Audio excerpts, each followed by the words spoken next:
This is Tamia, and I'm a SyFy sister, and welcome to the SyFy Sistas podcast. I'm here with my girl, Subrina. Hey. Say hi, Subrina. Hey, hi, Subrina. And our OG SyFy sister, Fran. Hello. Greetings all. Welcome to the SyFy Sistas. This is our show. We're talking about Picard, Star Trek Picard today. We're going to talk about episodes 4, 5, and 6 today. So we're really excited to get into that. There's been a lot of great discussion about it. And we can't wait to put our spin on it because you know how we do. Mm-hmm. But here's a disclaimer. Spoiler alert, spoiler alert, spoiler alert. If you have not seen Star Trek Picard episodes 4, 5, and 6 at this point, stop listening to us, go watch them, come back, and listen to our show. Because from here on out, this is spoiler zone. Whoop, whoop, whoop, whoop. Red alert. Red alert. So overall, episodes 4, 5, and 6, just overall, you guys, 2 3-word impressions for 4, 5, and 6. Subrina, go. Oh, brave new worlds created, more than I ever knew about Romulans, and I'm so loving Rios. Oh, baby. Fran, what about you? Move the story forward. Just move the whole story forward rather quickly, I might add. And as Subrina said, right about Romulans, especially the nuns. Okay, but yeah, go ahead. Yes, we love them gals, don't we? I love the warrior nuns. I love. I would say for my main themes for these 3 episodes is really all about character. I enjoyed learning so much more about the characters, and they really there were some deep stories that they were telling for each individual character. And I kept thinking like, gosh, these actors must be having a blast playing these roles because there was a lot to dig into, So, well, on that note, let's get started with episode 4, Absolute Candor. We're going to align our sensors with the candor. Are you trying to say candor? That's not how you pronounce candor. Candor. Absolute candor. She's making fun of you, you big dummy. Okay, so in case you haven't seen Star Trek Lower Decks yet, we just spoiled something for you. It's one of my favorite things, sensors and candor. Okay, so Absolute Candor. This episode was written by Michael Chabon and directed by our friend Jonathan Frakes, and he can do no wrong. And not with us, he can do nothing wrong. So the recap says, and this is straight from Memory Alpha, but just in case it's been a while since you haven't seen it, since you've seen this show, I'll give you a recap. The crew's journey to Free Cloud takes a detour when Picard orders a stop at the planet Vashti, where Picard and Muskie relocated Romulan refugees 14 years earlier. Upon arrival, Picard reunites with Elnor, a young Romulan he befriended during relocation. Meanwhile, Narek continues his attempts to learn more about Soji, while Narissa's impatience with his lack of progress grows. I don't think that raspberry was really in Memory Alpha. I think okay, that part was a little bit ad-libbed. I couldn't help it.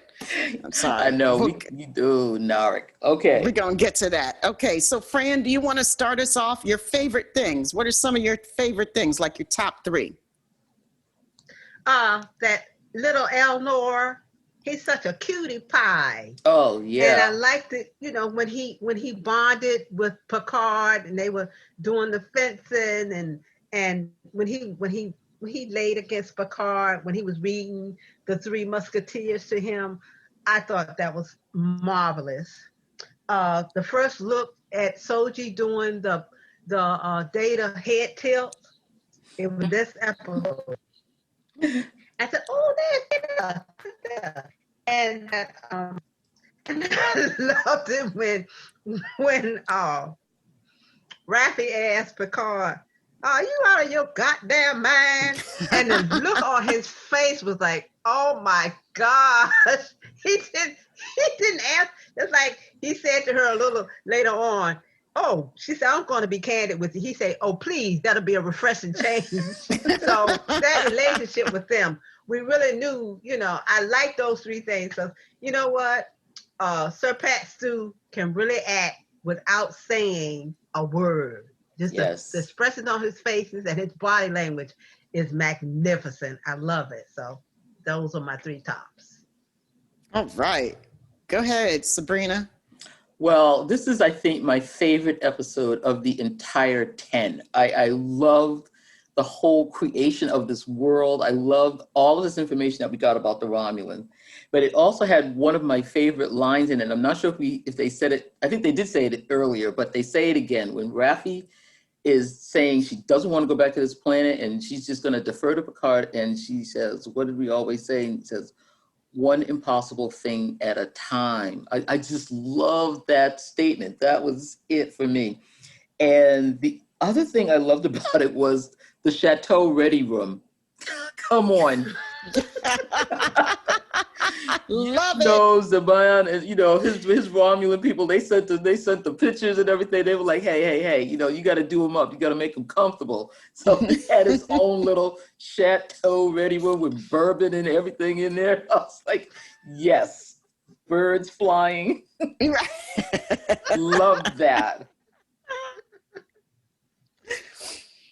I loved everything that you guys said because I loved all of the same things. And plus, I think that this episode is so quotable. There's so many good one-liners in this episode, like all throughout. The writing was really spectacular, and I think so, like one of my nods goes to the writing, my other nod goes to that beautiful opening sequence, the whole montage, from the close-up of the details of it's like a portrait of their hands. And, you're learning so much about what this place is like just through the hands and the condition that the cards were in. And the lighting was beautiful. I mean, it was just stunning. I mean, I loved all of that. And, my favorite line, one of my favorite lines, I can't say my favorite line because there were so many favorite lines. I had two that really tied, and both of them came from the Kowat Malat, who is my third shout out. The Kowat Malat, Yes. the warrior priestesses are my third shout out. A promise is a prison. Oh, yeah, that was good. Yeah, that was a good line. I was like, when I heard that, I was like, oh my God, that's true. Like there's truth in that, like I had to write that down in the journal and like think about that some more, I love that.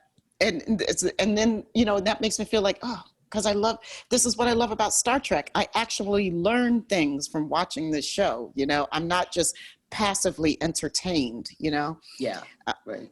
Just watching for the monsters and stuff. Yeah.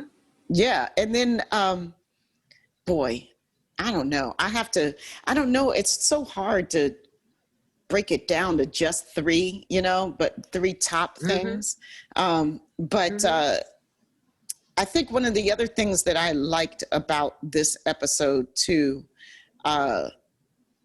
was how it dealt with the colonizer philosophy and colonized philosophy. Like I saw third world nations and I saw like,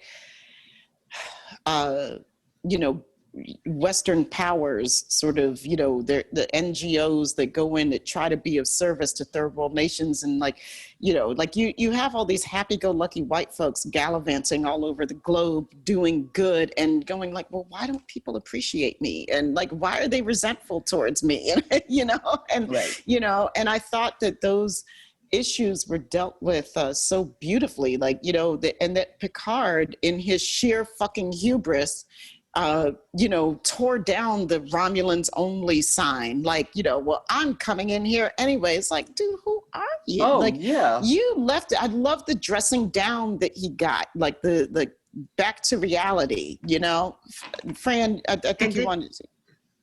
Did you notice he was dressed in the typical colonizing, let's say, uniform of his dress when he had the hat on?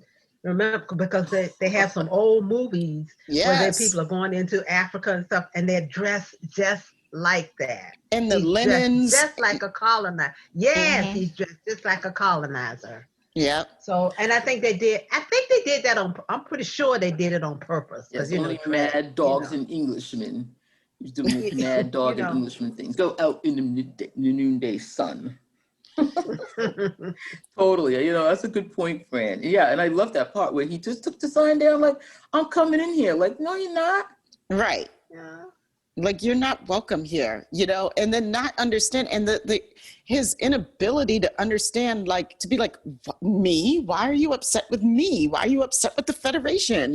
Like, we tried to help you, but, and then he said, then he just like abandoned them when they stopped everything.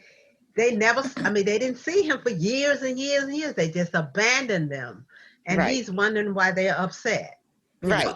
I thought this was probably all through the first 3 episodes, we have gotten one group of people who have given Picard shit because, you did this. First Starfleet said it to him like, hey, you left, bye-bye. Raffi said it to him like, you left me, see you later. And now here we are, the Romulans are saying, hey, you left us.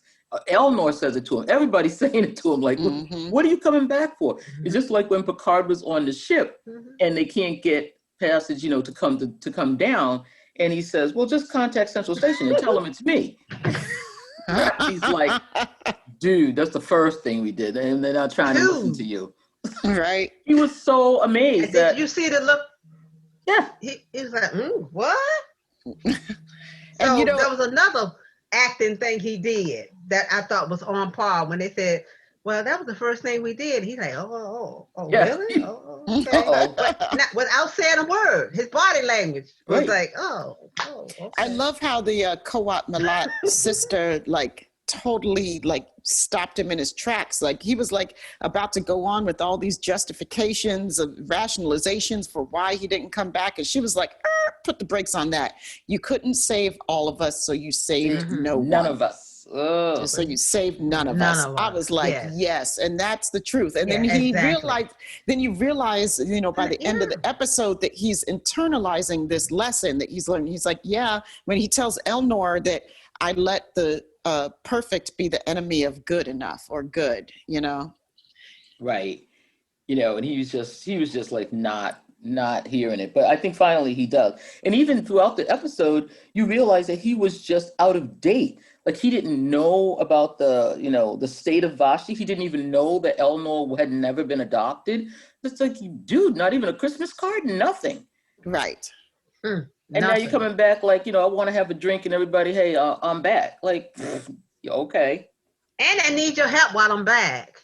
Right. That's really why I'm back, because I need your help. Bye. Like, I didn't come here just to say hi, and see how you're doing. Like, I really came because I need something. Yeah. Typical colonizer. Amazing. It was just like complete, Federation hero. I don't know, just chest. What do you call it? Chest pumping. Right. I mean, I just thought that they did a really great job with it. And I think, like, some people, like, I've looked at people's responses to that, and this is not the Federation. I'm like, it's totally the Federation. Like, it's totally the Federation. And you, by the way, are totally the colonizer. This is why you don't get it. This is why you don't see it, because you think that you just walk around the world with this privilege and you don't understand that your actions have consequences on other people. Right. That people are already there. They're not being discovered. I was here. You're coming in, and this is the same thing that happens in Deep Space Nine when they go into the Delta Quadrant and they want to drop communication buoys and they want to drop this. And then they're like, the Dominion is like, I don't know who you think you are, But this squadron has already got It's somebody ours. That's running somebody. And you see it again in even Enterprise where they're dropping things and they're spreading out and here we come, you just become in peace. And the aliens are like, no, I don't think so. I don't think so. So I really like that the later shows sort of got this idea that, yeah, maybe going out into the galaxy and just being all this is not the thing. And here we have it, where we come all the way full circle. Picard is now seeing, you came in, you said you made your promise, you said you're going to do this, you said you're going to do that. It didn't work for you. You left us here, and this is what we have now. Thank you very much, you know.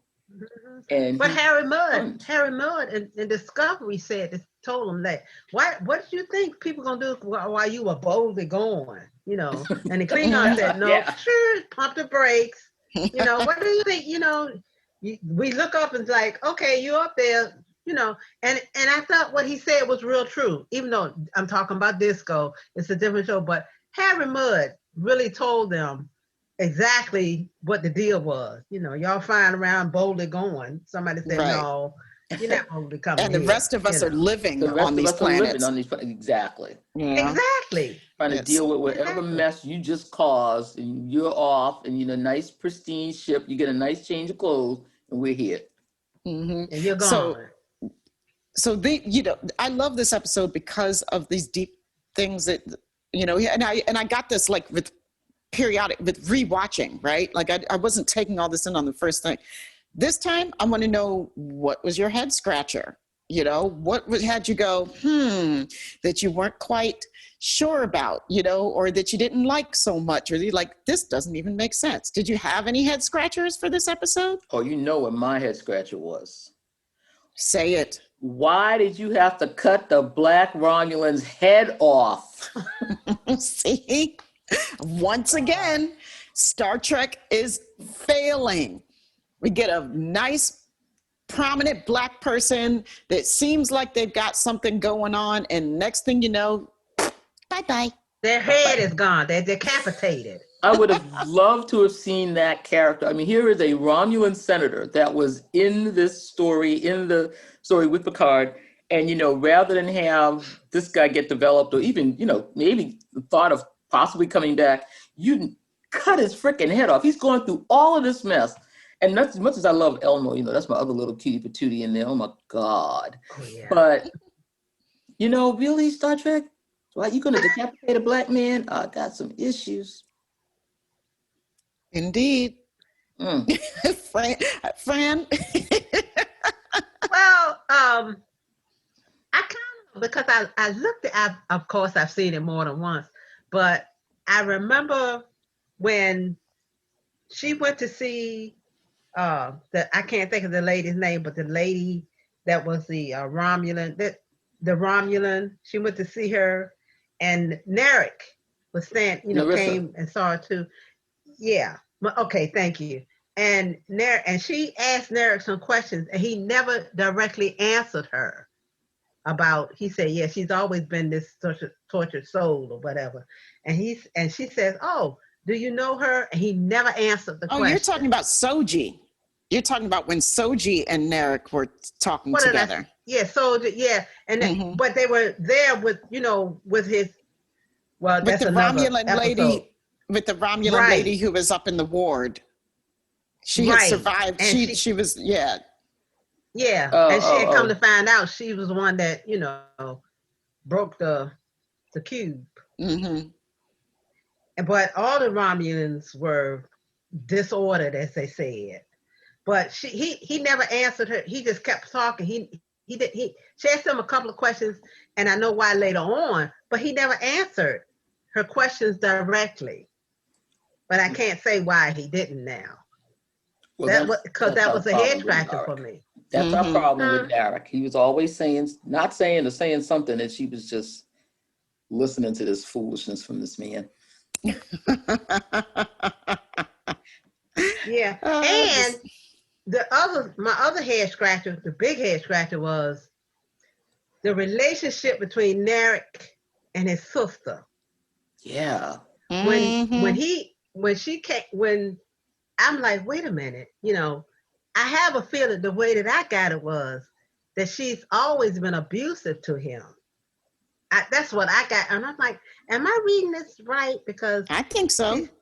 because she's one of the things that I picked up on, and that's the writers. I think he said, and it wasn't in this episode, but he said to her, "Oh, you came in without knocking," and she said, "Why start now?" Yeah. And that's deep. That means she been like walking in on him for a long time. Well, plus her interactions with him were so erotic, right? And sensual. Then I was like, dude, do we are we now every time we get a brother and sister duo in a show, does it have to be incestuous? Like just because it was in Game of Thrones, do we have to do that all the time now?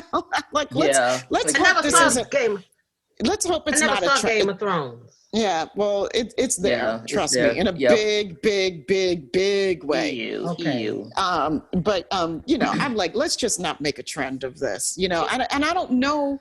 I don't think that dynamic is necessary. That's one of my head scratchers for the episode. I don't think the only head scratcher I really have for this particular episode, like, I don't think that dynamic is necessary. Hey. I don't think they need to bring the sensual part of it and try to make it like verging on incestuous in order for them to exploit the power dynamic between the two, which is really what they're talking about with the two of them. It's really the power dynamic. Yeah, just being, Narek being the one that, when she put her hands on his throat, you have these brother and sister things where it's very violent, where the older sibling is like beating up the younger one, but you didn't have anything, you didn't need to have anything sexual in there, but we do in this case. So it was just really weird that they had that whole thing going on. It was. That was my big head scratcher, trying to figure that out. Yeah. Well, okay. So we have done absolute candor. I think, actually, I had a lot more positives, a lot more things that I loved about this show, this particular episode, than not. What about this case? Subrina says, well, didn't we get one more crew member? Go for it. Talk about it. Yeah, we have the absolute. We picked up we've completed the motley crew with this episode. Yeah, in a big way. So we have the big reveal that here she is coming to save the day.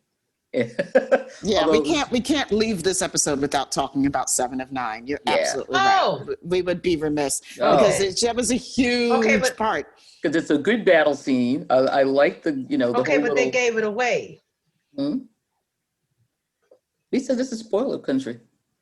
They gave it away during the credits. Oh, I know. Yeah, but it wasn't. We were waiting for it. Yeah, we knew she was coming. We just wanted to see how. Tell me you didn't know that was her flying that plane as soon as it came in there, flying that machine. As soon as he said it's a magnificent pilot. I knew exactly who it was. Yeah, right. Oh, when did Janeway teach you how to fly? It's about to go off. It's to be 7 or 9. Right. She wasn't flying nothing in Voyager. Yet. Well, that was Tom. She must have learned that after Voyager. But she was a former Borg, so they all know everything. All whatever know I'm sure they assimilated a lot of pilots. Okay, that's why she knew everything. That's why she was. But that was a good entrance. That was one of the best entries I've ever seen. It was bad, wasn't it? It was really, really bad. I'm like, okay. I wrote that in one of my favorite things. And I was like, when you guys heard me hesitating, like, oh, I don't know which last favorite thing to put in there. The 7 of 9's entrance was like the last one. I was like, oh, I was so ecstatic. So, okay, in Voyager, I was not a big 7 of 9 fan because I knew why she was on that show. She was there for TNA. And they thought that they needed to bring the young male audience in there, and the times when they got to let 7 of 9 really kick ass, like I liked her character then. I didn't dislike her character. I just didn't need her. Mm-hmm. My family, my little Voyager family was intact without her. I didn't need her. And then the fact that it became like the 7 of 9 and Doctor, review, musical review half the time. Like I wasn't I wasn't down with that either. Like, I was not a musical theater person. I didn't need to see somebody singing at me all the time. I'm like, yes, I know Robert Picardo can sing. Okay, next, moving on. But now, like, the way that they brought her back in this show, and she was so badass. The outfit is great. She's out of the cat suit. Thank God. And she's kicking ass, and she's the corset. Don't forget the corset. Right, and the corset. And so she's kicking ass. She's a real character now. She's been through some knocks. She's embittered. She's battle tested. She's really sure of herself and where she is and who she is. And I like the 7 of 9 a lot. You got all that from that one little scene where she just fell to the ground, huh? Yeah. She did the little 7 or 9 thing though. She did, because she had a certain head tilt in Voyager. And I think the only thing she did that, but the only thing that I think that saved her in my eyes, because I know, we all know she was there for TNA, is that Jerry Ryan can actually act. True. That was my saving grace for her. She can act her little butt off. Grace for her. That's the only thing that saved her, because if she was like one of these airhead, blonde head looking, women that couldn't act, I would have been like, okay, Voyager, I don't want to see this anymore. But she could actually act. That was her saving grace for me. But I knew why she was there. One of my other little favorite minutes in that scene was when Elnor looks at Picard. She's got the sword ready to chop her head off. He looks at Picard. He says, no. And he looks back and he's like, okay, I won't chop her head off. Yes! Elnor's like, kill her? Can I kill her? He was ready. He was ready to start swinging. Had that sword at the ready. He had it at the ready, but he did exactly what Picard had said to him. Don't you kill anybody else until I tell you. Don't kill him. Not until I tell you to kill him. You don't chop nobody's head off unless I tell you so. Okay? Oh my God. That was so cute the way he looked. Can I? Okay. And one last little thing. I'm going to slip in one last little thing before we move on to Stardust City Rag, because we really need to move on. The last little thing was my favorite little snide little quip that Rafi got in on Picard. She said, the man can't even take a guilt trip without using a starship. Well, uses a starship. Right. Okay. All right, Rafi. That's my girl. Great writing. Great writing. And then she imitated him. She said, oh, what did he say? Let's make a let's head to Vashti, and you just lay a course to Vashti. Lay a course. She had him down, so she can call him JL all day long, because she's like, yeah, what do you want to say to me? You want to tell me not to call you JL? I'll try it. Okay, yeah, so absolute candor, that's a thumbs up in our book. Yes. And from here on out, it shall be referred to as absolute candor. Candor. Okay, candor. Candor. Okay, episode 5, Stardust City Rag. This episode was written by Kirsten Beyer and directed by Jonathan Frakes, again. Yeah. Oh, gosh, I love him so much. Okay, the recap. The La Sirena crew begins an unpredictable and lively expedition on Free Cloud to search for Bruce Maddox. When they learn that Maddox has found himself in a precarious situation, a familiar face offers her assistance. Okay, Fran, do you want to start this time with your favorite things, or did you start last time? It doesn't matter. Fran, you want to go with your favorite things? Okay. Favorite things. Of course, Rios in his pimp costume. The only thing that that's my favorite. I like the way that he was portrayed there. And I like the way that, because I saw a little bonding with Raffi and Seven when she was showing her about the handcuffs and everything. And she leaned in and she kind of whispered and said, I admire what you do out there. I thought that was a connecting moment for the two of them. I like that. I noticed that. And my very funny favorite scene in the whole show was when Pepe Le Pew, Picard was standing next to 709, and he was talking about her. Did y'all see the look on her face? And that was real too. That was real. I thought I would pee my pants. The look on her face when he was doing when he was doing that, fake accent. And I know that they broke up several times doing that scene. I loved it. Look at the look on her face, her eyes. That little eyebrow goes up. I'm like, this fool here, But that was, in the whole series, the funniest thing to me. I loved it. I just loved it because it was hilarious. And he was so out of character. That's that Sir Pat Sue's great acting again, that he was kind of believable, I just heard Pepe Le Pew. That's it, It was priceless. That's priceless. It was just, Oh my God. It was priceless. That's it. So my favorite That thing, was my favorite. My favorite thing was Mr. Vup. I love Mr. Vup. Mr. Vup was too much when he was talking about, you had some sort of smoked meat. That guy was scary looking. He was built. I mean, he was talking about, he had 1,200 olfactories. He says, you smell truthful. I was like, Lord Jesus, let me out of here. But then that was crazy. My other favorite thing was Elnor through the whole thing when they were getting him dressed and he started to speak Spanish. Ariga grande or something he said. He was trying to be like Rios. I just died. I mean, everybody had some fake accent going on in this thing. And he could not figure it out. He goes, are we all pretending to be someone else? Right. He's like, oh, everybody is pretending. He was such a fish out of water. He didn't know. Is Candor out the window? He didn't know what was going on. Everybody was lying. It was just like amazing to him. And then my other favorite thing in this was Jazel's costume.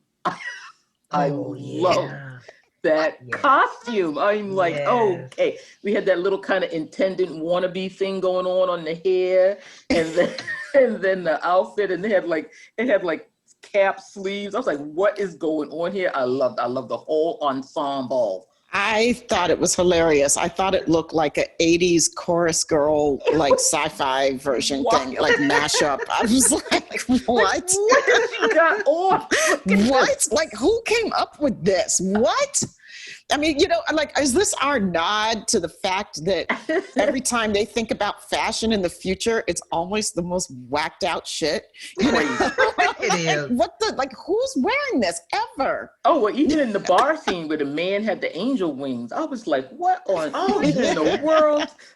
They have to have bar scene. I'm like, do we really have to have a bar scene in every sci-fi thing now? Thank you, Star Wars. I mean, come on. Yeah, that's what you gotta have. All right, here we go. Playing Scott Joplin music, whatever. But it was a good scene. I liked it. Something made it worthwhile being in that bar one more time. I know, right? Well, I, first of all, Bejazel, I said, Deanna Troy's evil little sister, I mean, when I first saw her, I was like, did they purposely cast her because she looked like young Troy? Amazing. I had to look at her a couple of times. I too wrote down Mr. Vup. I loved the new race, the Beta Inari. Yes. I love the new race. And you guys have said a lot of the things that I liked about this episode. The other thing that I liked about this episode, because it took me several times of rewatching and just seeing Measure of a Man from TNG last week, that this is the same Bruce Maddox that was arguing, trying to dissect Dismantle data. dismantle data, and arguing that he was not sentient, and then now he's on this quest to create sentient droids, Well, that's what he was trying to do. So I mean, like I didn't make the connection for a long time, that this is the same. So it made it just it added a whole nother layer of depth to the story, that this is this is the end of his journey, the culmination, that's the word I'm looking for, the culmination of his lifetime of work. And well, he started years ago with trying to disassemble my boy Data. Now he's got Data's kids, now he's helping to build Data's kids, And I also, because it was Bruce Maddox, I forgave him for giving away Picard's identity like a fool. Picard? I was like, oh. I know, right? Right? Bruce is still a wonk. Still you don't get it. But you know what? But I could kind of see it because, they had really worked him over. Yes, I gave him a pass. Because he was down there bleeding and, dehydrated and ribs broken and everything. He'll look up and see somebody that was kind of like, oh, somebody I know, Picard, So I kind of like, okay, because he was in such a bad shape. Yeah, you're right, Fran. Give him a pass. Subrina. I gave him a pass because, I was like, all right, he's seeing Picard and she had a little Trania hangover. Yeah. He had a Trania. So I have a question for you guys, because I have another really favorite part of this episode, but I want to save it for a minute because I want to ask you guys about the opening scene. What did you think of the opening scene with Icheb and Seven? Oh my God. Rewatching, I skip over it. I can't. I have to skip until she comes in and she actually kills him. I like that part I can watch, but I can't even watch the first part of it. Every rewatch, I skip over the torture. It was just, oh, what a scene. What a scene. I do the same thing. I skip, when I'm looking at it again, I skip over the opening scene until she comes in, to 7 to 9 comes in and kind of saves him by doing what she did. But I can't watch it. I can't. But I think, now this is personal, I think it was done for a reason. And I won't go all into the deep thing, but I think they did that to that character for a reason. And it's a personal reason that they did it to the character. But I didn't like it at all, and I won't look at it. I'll just skip through that part. It's too graphic. It's really graphic, and that's the thing. Like, I mean, it's a hard story to tell, right? Like what she was telling, and this is like, akin to horrors that are going on in our own world right now that people don't like to think about, but that are actually happening, like trafficking of children and, and selling them as sex slaves and things like that, but he, it's not something that we're used to seeing in our Star Trek world. No. Right? Like, not that graphic like that. Not this graphic. This was something really new for us. And, I wonder, I didn't see, what did you guys see in the rooms about this particular scene? Was there a lot of debate about it that you saw? I think a lot of people were really... Well, some people thought, like I thought, why they did. Yeah. Go ahead, Fran. Well, like I say, I think it was a personal thing. I think the writers did it as a personal thing. What do you mean when you say that? 3 times now. You got to come up with it. Yeah, because we don't understand what you mean, what you're talking about. Okay, the original guy that played Icheb? Yes. And Manu, whatever, I can't say his name. Manu Itriyama or something. Thank you. Okay. When the thing first came out with Anthony Rapp and, oh gosh, I can't think of his name.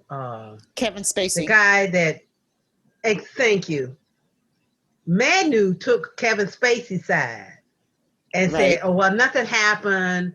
And he basically said that Anthony Rapp was lying and he didn't care. He actually said, "I got proof because it was on his IG thing."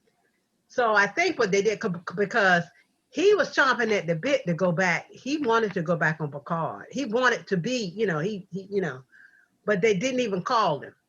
They got somebody else to play the part, and they got rid of Ichev in like the worst way that they could possibly get rid of him. I think it was personal, y'all. Well, I think there's also more to that story too. There was a whole nother chapter to that story because he actually did this whole reconciliation with Anthony Rapp. Okay, but I'm just hold up before I'm just saying, like, I think your point is valid though, that they probably didn't want to touch him with a 10-foot pole for Picard, but I just want to say, like, if we're gonna that there was more to that story. The story didn't end with that post.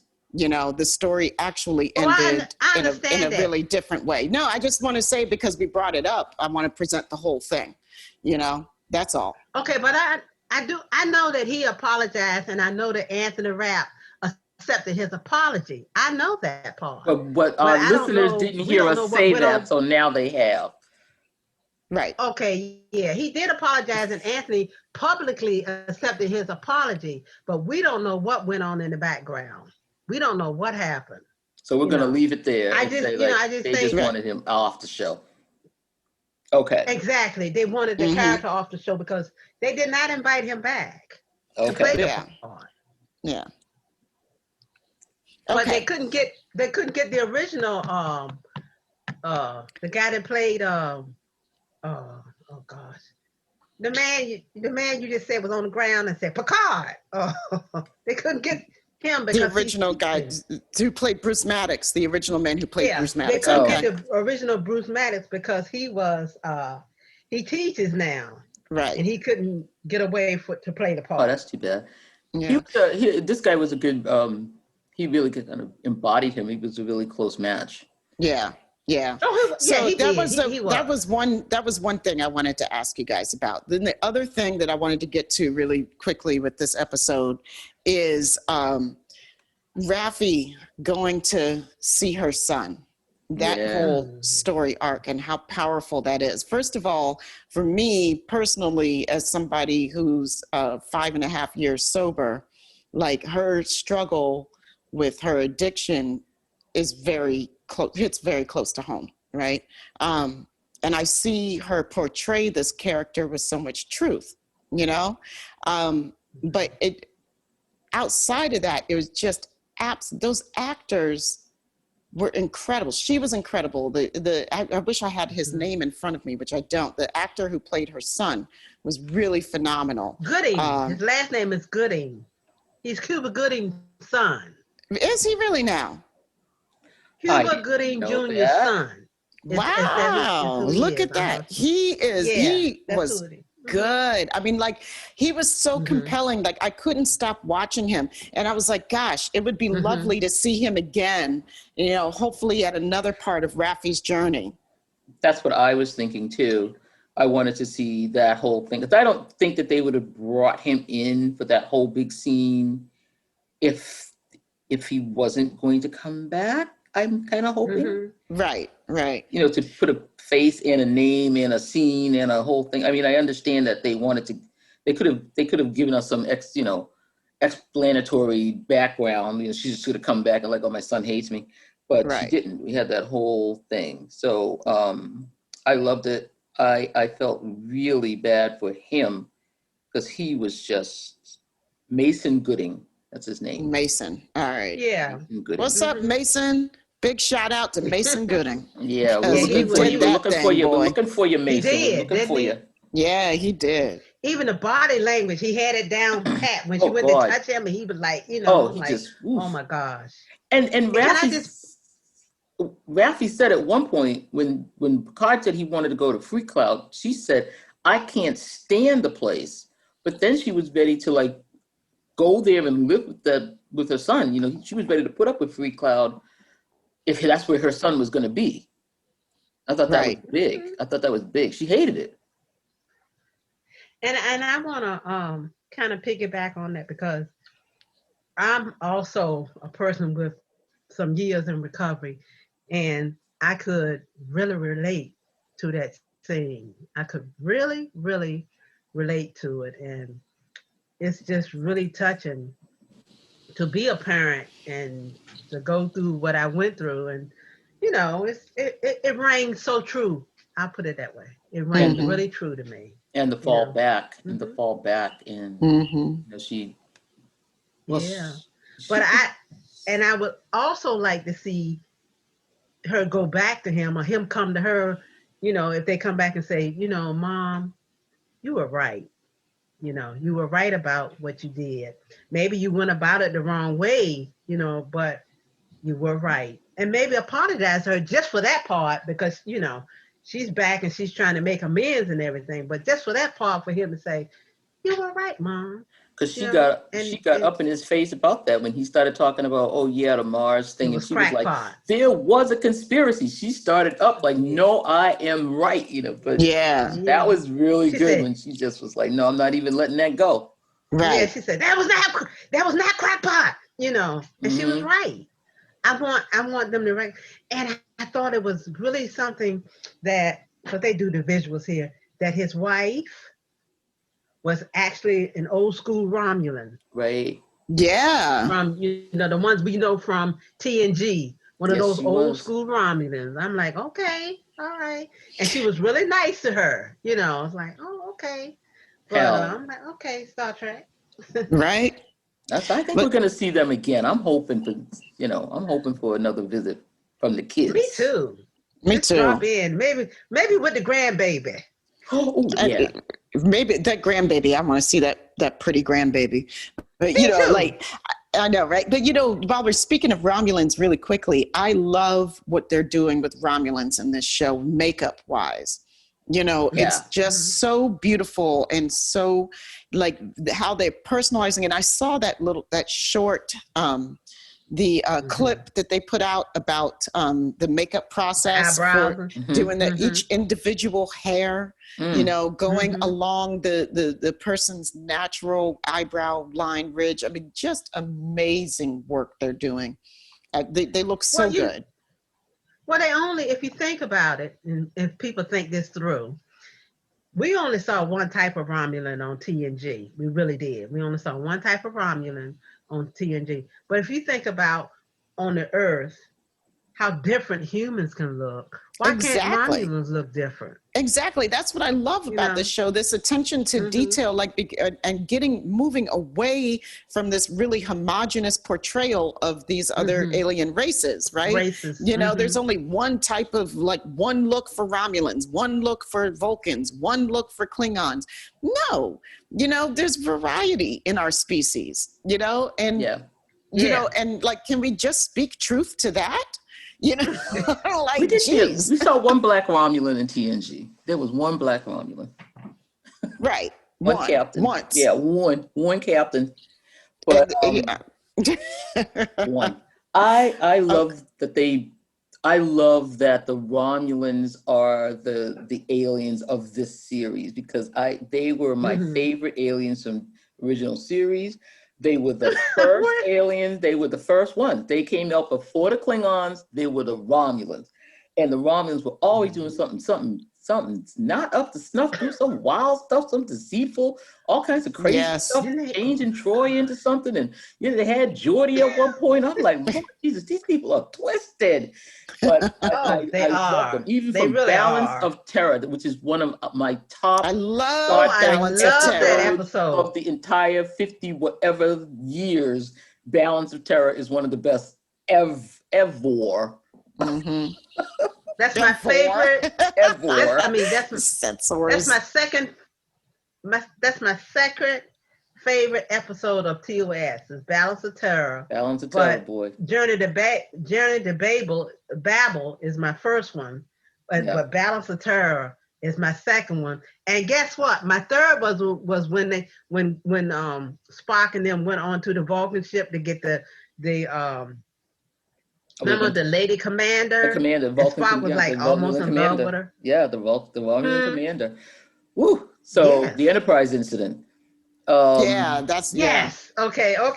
So, and the thing I love about the Romulans, I think all through all of the franchises, if you bear with me on this, there was always one Romulan that would say something like, if not for this war, we could have been friends. Even Mark Leonard said it to Kirk. He said, if we weren't doing this, I admire you.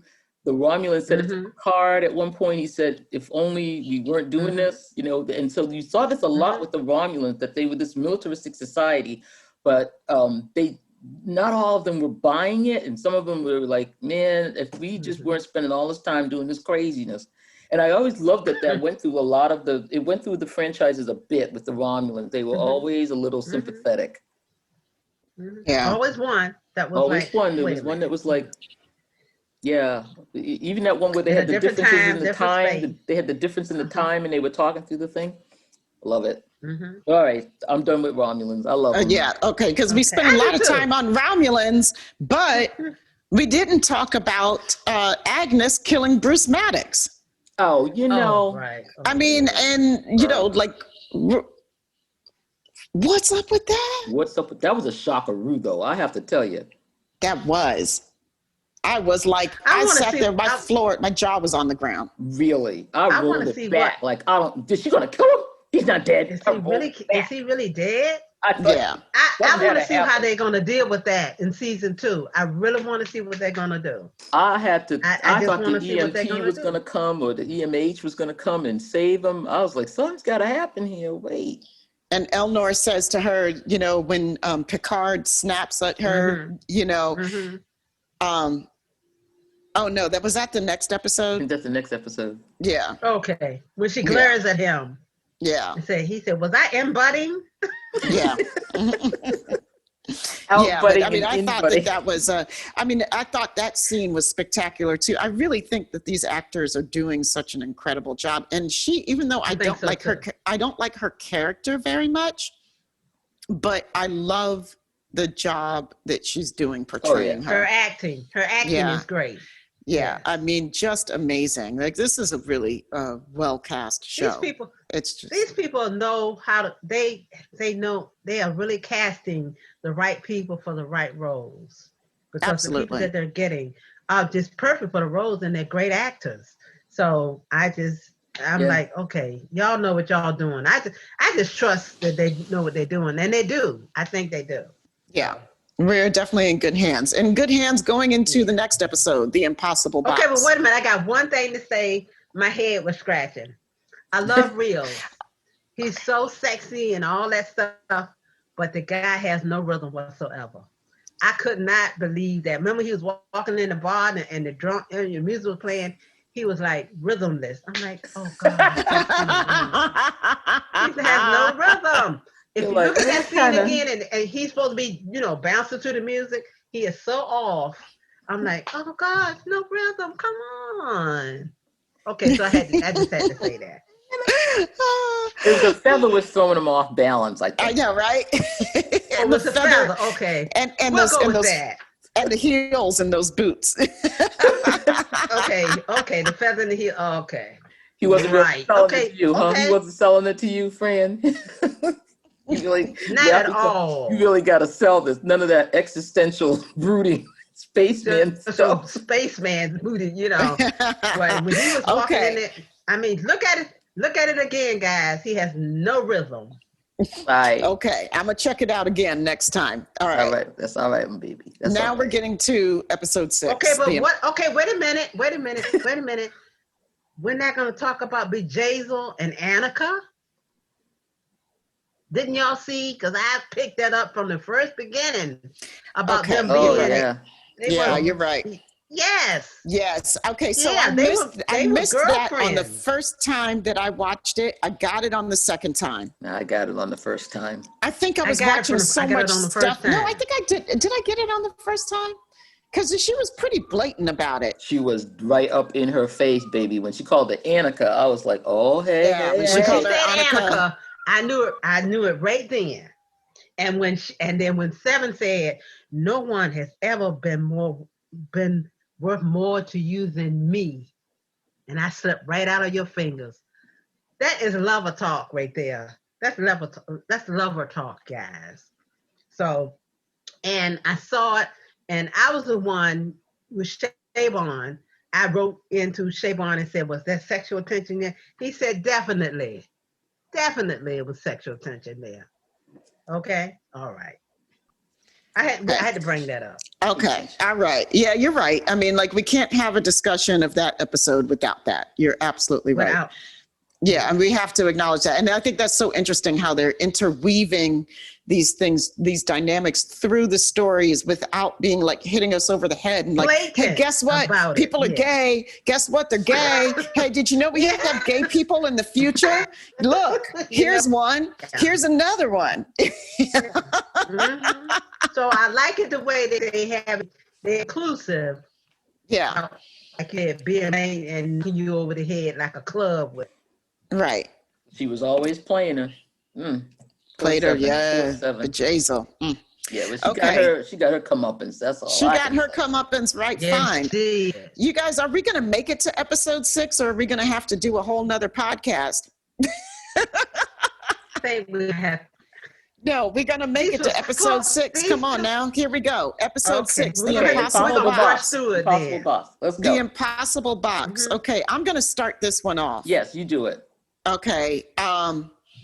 My favorite thing about this episode, outside of Rios with no shirt on, was the way that they framed Picard's Borg experience and his return to a cube, and showing that trauma does not just magically disappear and go away, that trauma lasts and has years to heal and layers upon layers of healing to do, you know. And I thought that was a really wonderful statement that they were making. And it's so, this is why I love so much of the new Trek, because we've sat around for years talking about this stuff, about our Treks. Like, you know, how many times have we been in discussions of like with people and said, oh yeah, well, they just bounce right back. And what was mental health? Brian's fine You the know, next day.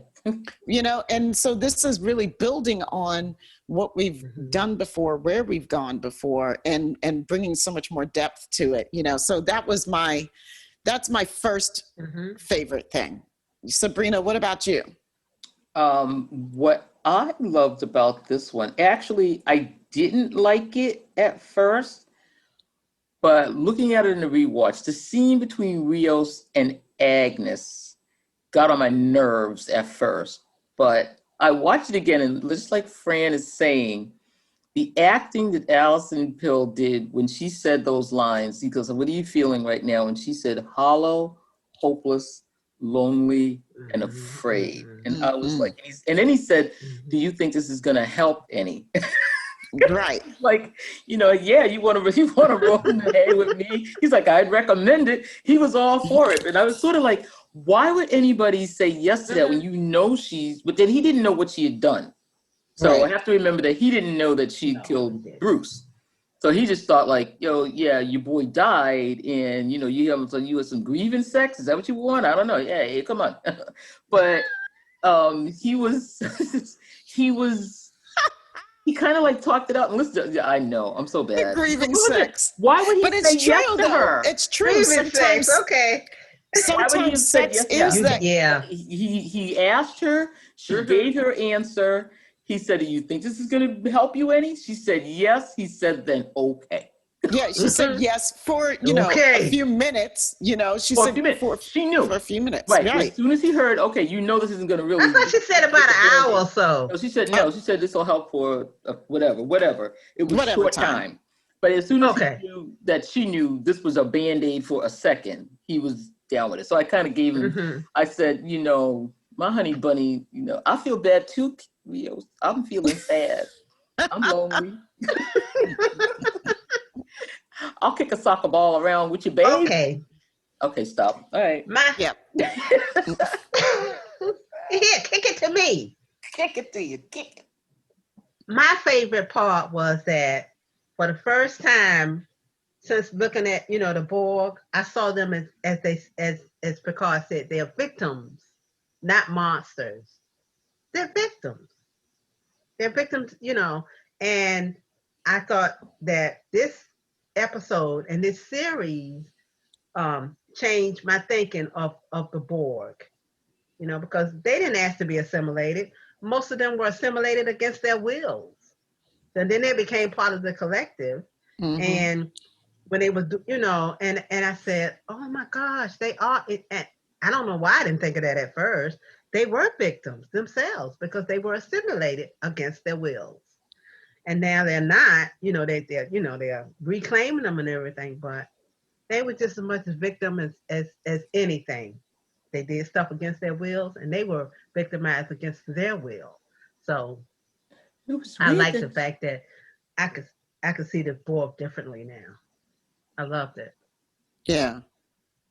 Subrina? It was weird that because, when you say that they were victims, and we know that they assimilated, like you said, entire civilization, entire races, that you never got a sense of who was really the natural first Borg. I've never read the books or anything. I mean, the Queen, but, you never got a sense of, like, who was really in charge? Who was making this collective do all of this? Like, once you were part of it, you were part of it. But it always got me that it was almost like headless, like you were just in this thing and you were just all going towards the end of the cliff and going over. You were just a collective. So it was, and I think that was why it was so scary, because you were just like, oh my God, this really. I don't know who to fight because you're all in it. I put that hive mentality. Yeah. Yeah. I wrote down one of the notes that I took on the show that was that one of my favorite parts is the montage when Picard goes onto the cube, right, for the first time. And that's the first time in the series where we see the artifact. The artifact is not the artifact, it's the cube. It's represented in the visual terminology that we're so used to that equated to scary, Borg, it's the first time that takes us, that we're really visually seeing the Borg that we used to know, and that feels familiar. That felt really good. I think that's another reason why that whole part was really powerful for me. It was because up until this point, we've seen the cube as the artifact. It's this new thing. It's not recognizable as a Borg cube, and it inspires no fear at all.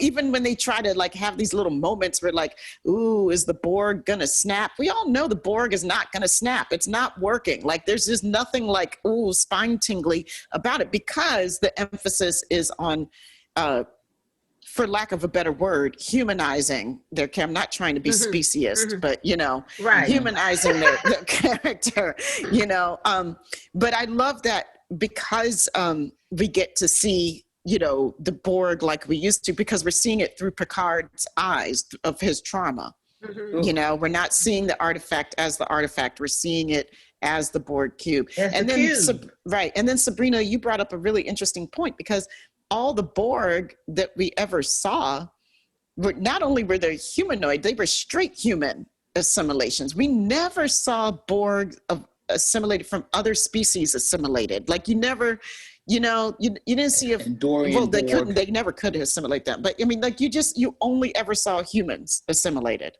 They talked about how the Borg assimilated all these other species, but you never saw it. Yeah, it was always. I think we saw some different species in Voyager, and I can't point out the episodes, but I think we saw just a few. You can count them on your hands. Yeah. Well, that's true. Well, each of us still he might as well be human. He had he's a Bajoran or something. He had a little thing. I know. He had a thing on his nose. That was his makeup. Right. Basically humanoid. We're you're so not human. You got wrinkles on your nose. Ooh, that's. I want a Tellarite Borg. You got a different forehead. Ooh. But Oh, I forgot. Okay. All right. Moving on. Okay. Any other strong call outs for this episode? I loved the dream sequence. So we first get Soji's dream sequence, and it was creepy. Yes. No, you really were like, Oh, yeah. what is gonna happen? And it looked like something out of a horror movie. Yeah. Don't go in that room. So I love Yeah. that sequence. That was good. So And you know she's what? laying there in pieces. I forgot to say that this episode was written by Nick Zayas. Nice. Yeah. Or Zayas. I don't know how to pronounce it. It's Zayas. Mhm. And I think this is one of his first. This is his one of his first episodes that he's written for any Star Trek. And it's directed by. I don't know how to pronounce her name. Do you? Yeah. No, I don't. It sounds like a. It's either Maya or Maja. Maja. Vervillo. Vrvilo. Yeah. So we have Who the second also string coming in, and they did a great job. Yeah, who also directed the disco episode Perpetual Infinity. Right. And she also directed the Short Treks episode Runaway. Oh, did she? Okay. Oh, okay. Yeah, I thought this was a great episode. I love the whole Borg cube thing. And I especially love the getaway at the end, although I didn't know why everybody couldn't just get in the machine and go, but okay, fine. Right. Please, my friend. Did you think choose to live?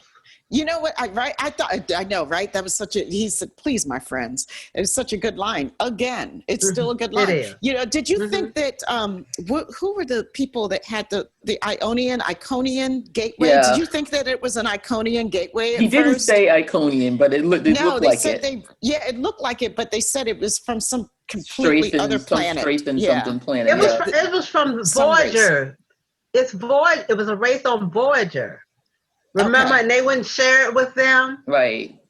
Oh, it's they were all about pleasure. They got assimilated by the Borg. They got assimilated by the Borg. Well, they were in the Delta Quadrant, so they got assimilated by the Borg. Yeah.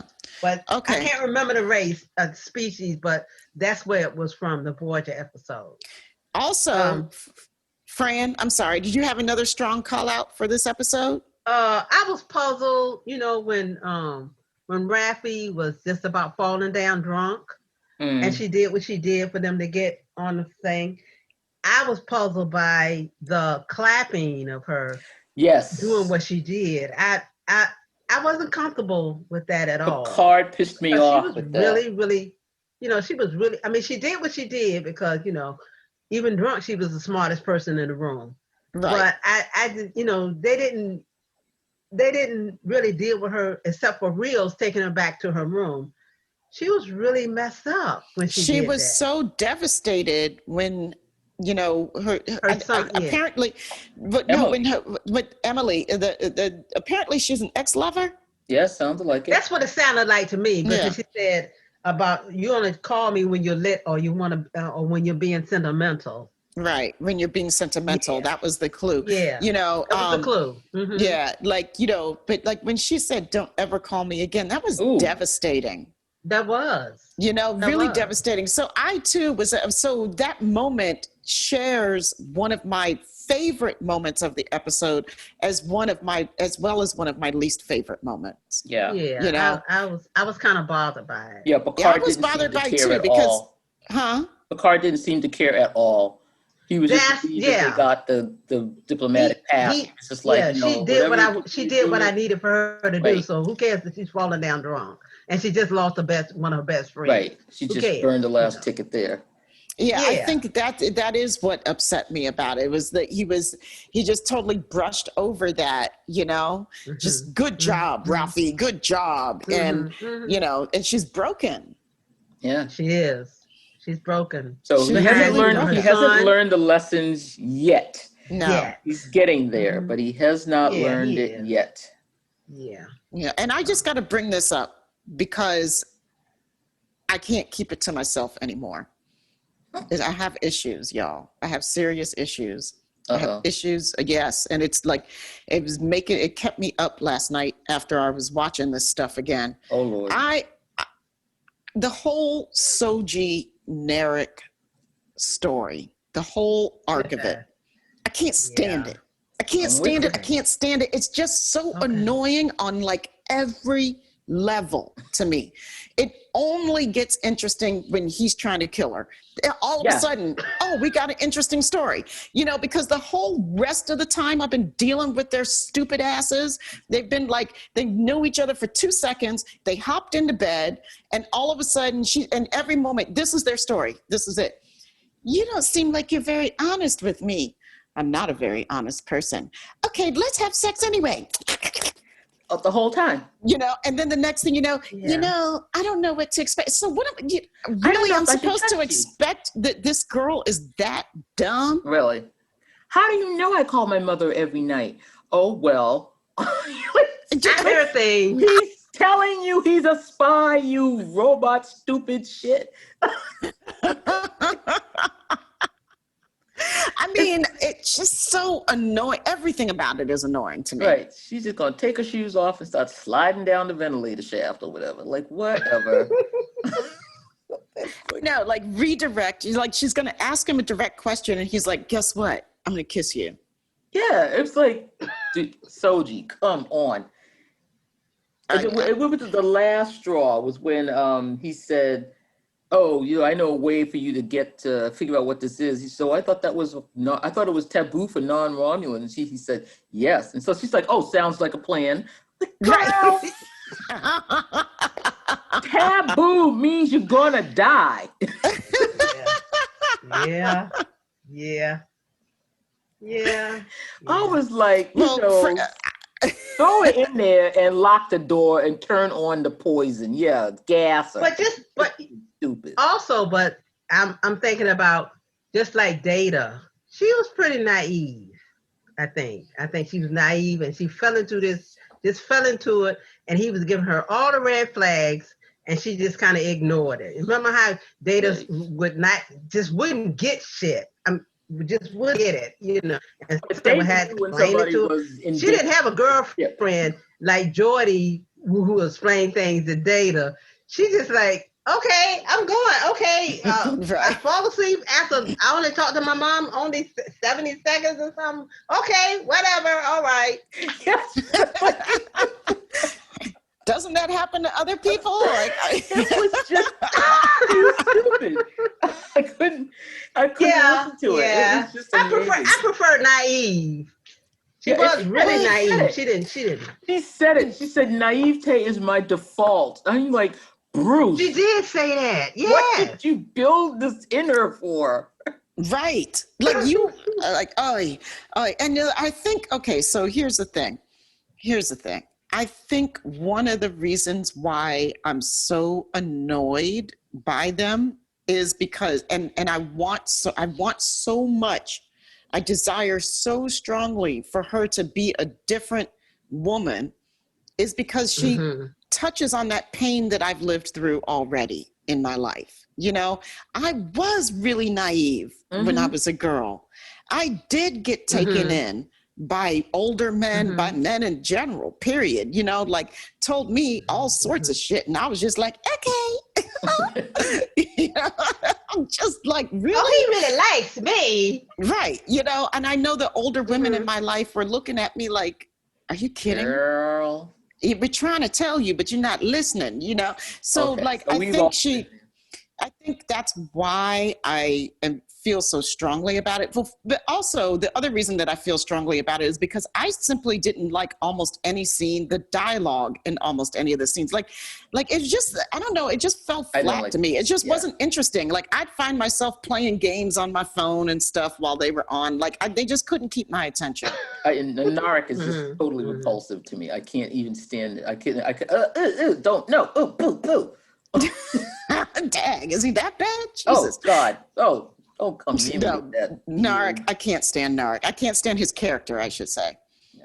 You know. He's good when you're right. As soon as he was trying to kill her, you know, the whole scene from when he took her into the room and he told the sub-commander, another scene that had me scratching my head. Why are you going to talk to the black sub-commander? Why is the black sub-commander so stupid that he's going to open the door with the radiation coming out? Okay, whatever. But, you know, and then he's going to dress him down. You know, we can take those pips off you, whatever he said to him. I was like, hey. So, Narek got better then because now he was acting like, you know, and he started to sound smart in this episode where he was going through why he was going to turn on her dream. I mean, I said, okay, this is why this guy is after her. He's got some kind of brain, but otherwise he's just like this little whoop ass. Your sister's beating you up still. You're a grown ass man, scaring you half to death. Just beat the bitch up. Tell her, get the frick out your room. No, you're gonna be all stupid. But he finally turned into somebody that I said, okay, here's a worthy opponent. Yeah, I think like out of all the storylines, the character lines that we've had in the show, in the show up to this point, theirs is the weakest. You know, It is. I agree. I mean, and Narek and his sister, that's weak, and Narek and Soji is weak. You know. Yeah, you're right. Every time they come on, I'm like, oh God, what now? I know. I like the Picard. I like the Picard stuff. The actual Picard. Mm-hmm. I like that stuff. Love yeah. It. I mean, his sister, I just feel like the character that she's playing, I've seen it so many times before. You know, it's I've seen this one-dimensional. really one-dimensional, really boring. Just like, you know, just, and I'm not, I would expect a more complicated bad guy. Yeah. On this show. Especially with all the backstory we had about the supernova and the decimation of Romulus. You know, they're just all about the synths. They don't even care that the planet got blown up and left behind. Or, you know, that doesn't seem to be the issue at all. They are just like the synthetics. I don't care about everything else that happened in Romulus. You know, it's like, that's interesting. Right. Yeah, I mean, a whole nother story. I don't know. We could go on forever about that because, like, you know, there's a whole Romulan social justice movement happening. You know, like how do we help the Romulans? You know, like so that's a big thing. You know, defund Starfleet. Right. So, you know, I mean, and so my last comment about Soji sort of brings me into the last question that I had, which is what the personal connection in these past 3 episodes for you? Like what resonated personally for you? We've talked about a few of them, but are there other things? Like Fran and I have talked about the sobriety and, you know, and I talked about Soji and being that girl. What other ones might resonate for you? I don't know. Any? There might be none. No, I don't really identify with any of the characters so far in particular, you know, in my own life. You know, nothing like this has ever happened to me. But no, really, I mean, except for like when you were talking about being so naive with men, that did, and that's probably why we are reacting so strongly to Soji. To her being all been there, where somebody has told us some shit and they ain't even trying, you know, and we fell for it, hook, line, and sinker. But more than once. Last week. Repeatedly. Yes, repeatedly. Well into my adult years sometimes. Yeah, did it a couple times, a few times. But I think though, one of the things I did really like about the interpersonal relationships among the people on the crew, I love watching Rios open up to Picard, and Picard giving Rios his respect as the captain, and that little battle that they have going between them. You know, he is like the most decorated admiral ever, and you know, Rios is trying to be cool about it, but you know, that scene where they were talking about Seven and Picard being in the chateau, and they were trying to figure out, you know, he was all about. You're talking about Raffi and Rio, right? Yeah, and they were like, oh, that's Seven, that's the dude. But they were like, oh, he's in there talking to him. Oh my God. You know, they were just going off. And I love the way he called Picard Jaffe. You know, he called him old man in Spanish. Okay, Jaffe, like, yeah. And then a little later, he's going to call Soji sister in Spanish. He's going to call her little sis.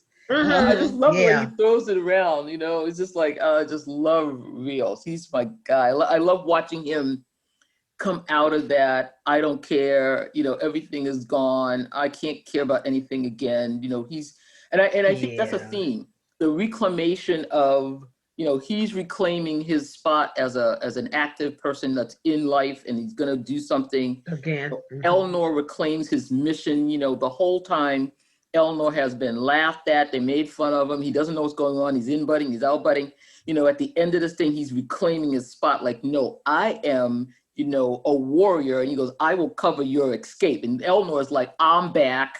Raffi's like, she's going to come back. But I like everybody's reclaiming who they originally were supposed to be. They've been knocked down. And now they're like, all right, we're going to get back up. We're going to get this shit. And we're going to find these synths or whatever. But it's going to happen. So I love it. I love it. Fran, did you have any more that were?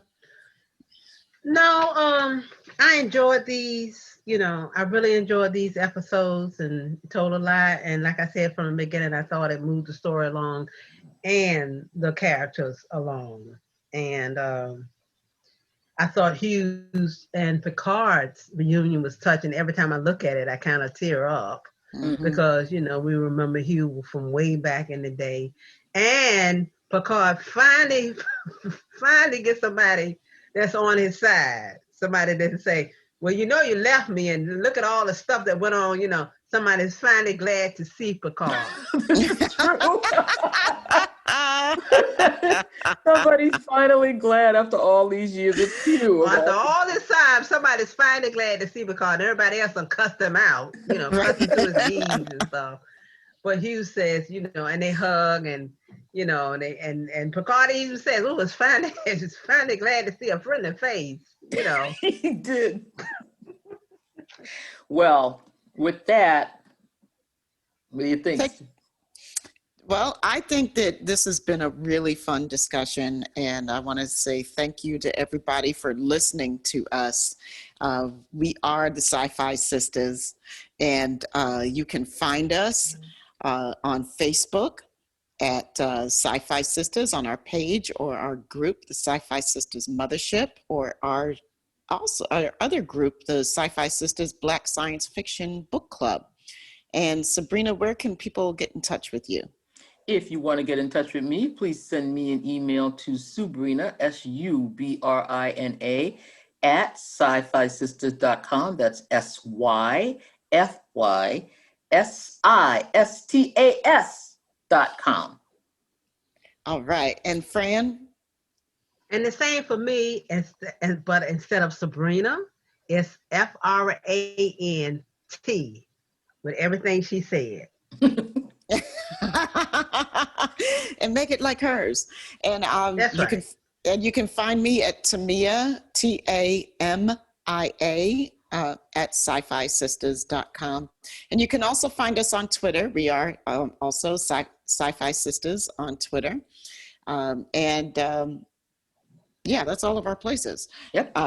We'll put it all in the comments to this podcast, so don't worry. So thank you, everybody, for joining us. We look forward to next show where we will be discussing what, Subrina? Nepenthe. We're doing one show there. Nepenthe needs its own show. Wow. Yeah. Thanks for joining us today. Bye. Bye-bye. Bye. Live long and prosper, friends. Live long and prosper. Live long and prosper. And keep your sensors on. Keep your candor. All right. On that note, bye, everybody.